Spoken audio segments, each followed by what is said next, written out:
Con este mayor intimismo llega, a mi parecer, su etapa más creativa y transgresora, su etapa moderna, y comienza esta segunda etapa de su cine con la irrepetible 2001, Una odisea del espacio, una obra maestra que habla con el lenguaje visual porque apenas podemos ver diálogo. Es una obra de arte, no necesita del lenguaje oral.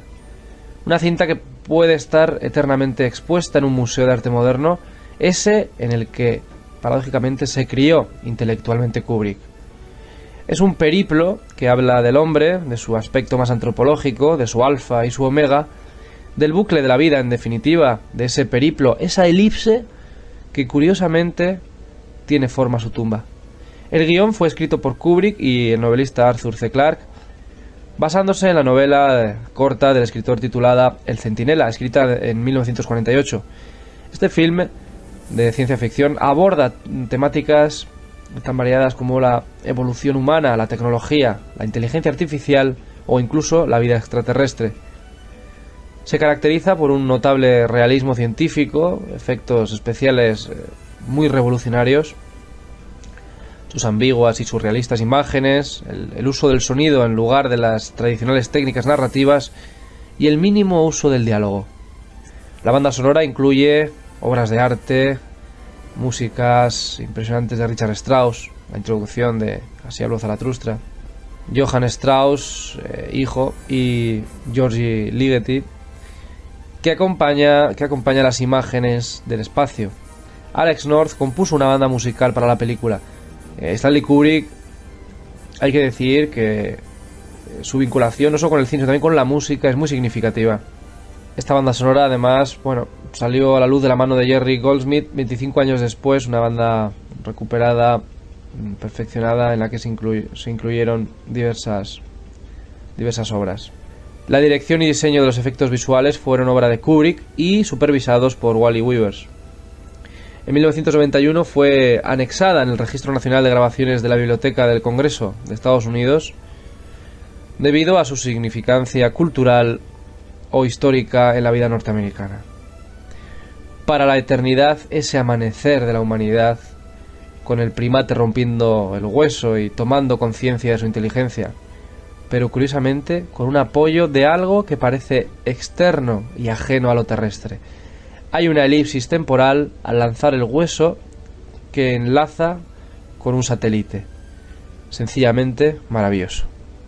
Fue además ganador en 1968 del Oscar a los mejores efectos visuales. En 1971, La Naranja Mecánica, una película adorada por unos y odiada por otros, pero sin duda una de las más recordadas de la historia. Un icono transgresor que fue censurada debido a sus duras escenas, su violencia explícita y su falta de aparente humanidad. Como digo, odiada por unos y amada por otros. Una clara crítica social y humana acerca del hombre y sus impulsos intrínsecos más primitivos y claramente contra el sistema. La película fue nominada a 4 premios de la Academia, perdiendo contra The French Connection, y revitalizó las ventas de la Novena Sinfonía de Beethoven. También causó controversia y no fue permitida su exposición en el Reino Unido. Para el tiempo de su reestreno en 2000 ya había ganado una reputación de clásico de culto y podemos ver un amplio además merchandising, ¿no?, sobre La Naranja Mecánica, muchas camisetas, todo tipo de objetos de culto sobre esta película. Muchos críticos y aficionados la consideran como una de las mejores películas jamás hechas. Grupos moralistas y sobre todo religiosos se oponen a ella.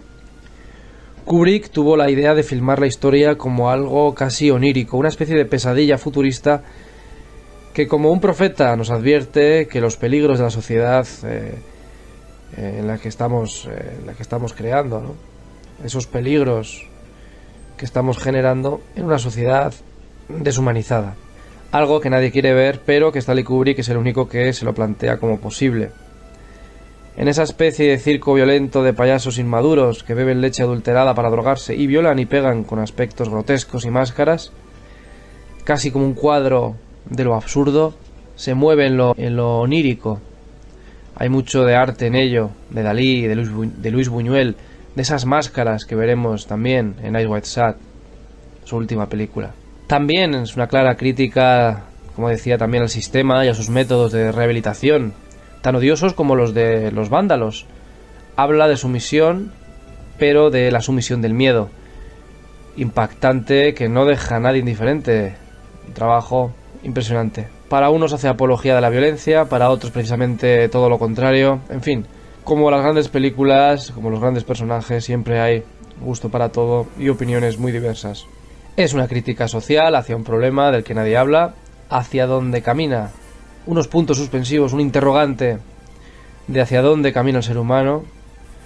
Tal vez hacia lo que siempre fue, un poco esperanzador. Kubrick lo deja para la posteridad como una señal de advertencia.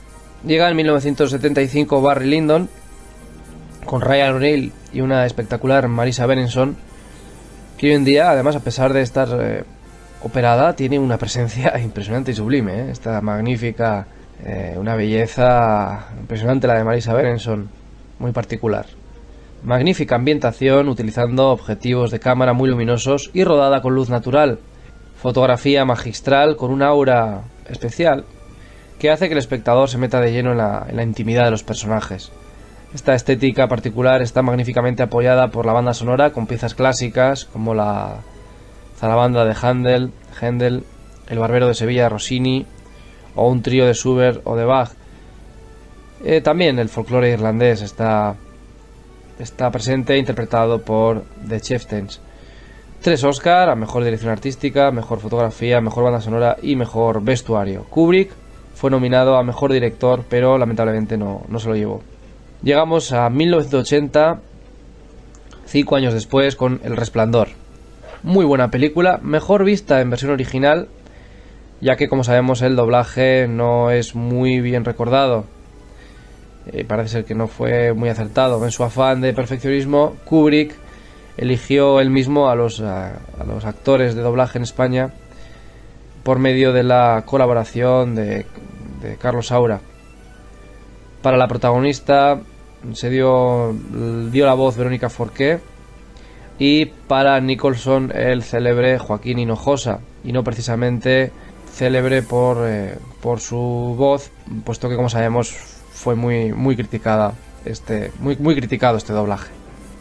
El Resplandor fue una película que, a pesar del rodaje accidentado, puesto que se incendió un decorado, hubo mucha tensión en la que se sometió a los actores, está considerada ya como un clásico del cine de miedo, y eso que fue, hay que decirlo, un fiasco comercial en Estados Unidos. Pero con el paso del tiempo, casi ya 30 años después, una película de culto hoy en día. Y hay que destacar al cámara Garrett Brown. Garrett Brown, que además recomiendo desde aquí su página web. Garrett Brown utilizó con éxito su invento novedoso de la Steadicam. Por ejemplo, en el plano largo del triciclo, ¿no? En la retina queda el famoso Hotel Overlook y esta ambientación espaciosa, estos pasillos y esta Steadicam que Garrett Brown la mueve maravillosamente bien por todo el interior de la casa, así como por el laberinto. Todos recordamos el famoso laberinto también del jardín. El Resplandor, una película muy recomendable, pero, como digo, en versión original. Filmada en Londres, en unos polígonos acondicionados con palmeras que trajeron de España. Una de las 3 mejores películas de la historia sobre Vietnam, para mí, junto con Apocalypse Now y Platoon. La chaqueta metálica, claramente dividida en 2 partes, la instrucción y la acción. Es una estupenda película con ciertos elementos del cine bélico clásico, que en algunos aspectos pues nos puede dar la impresión de acercarnos a La Gran Evasión de Sturges.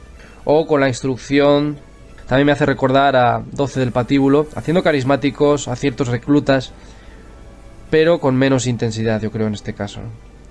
Matthew Modine nos lo presenta como un combatiente reportero, soldado fotógrafo de guerra, bromista y satírico, un personaje genial que parece identificarse con el propio Kubrick. Un Kubrick entusiasmado con su aventura bélica, como un niño aventurero.